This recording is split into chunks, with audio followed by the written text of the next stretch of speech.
ठिकाणी आंदोलन केलंय, काय मागण्या आहेत? दादा, आमचा पगार 4 महिन्यापासून वेळेवर भेटत नाही.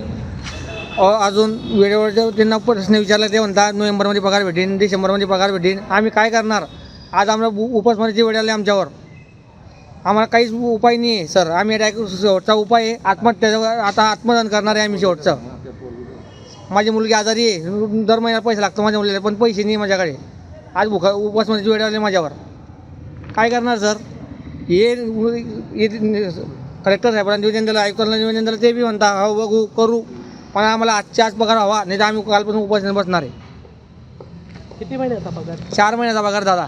कोणती कंपनी? Smart company.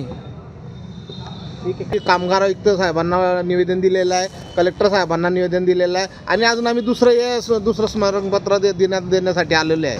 तरी आमच्या मागण्या पुरी होत नाही आहे. कारण आम्ही वारंवार कुठं फिरणार आहे? आज आमच्याकडे पूर्ण बिकट परिस्थिती झालेली आहे. कारण आज शाळा चालून सर मुलांच्या शाळा चालू होऊन गेली आहे, तर मुलांना फी भरायची, त्याच्यासाठी पैसे नाही आमच्याकडं.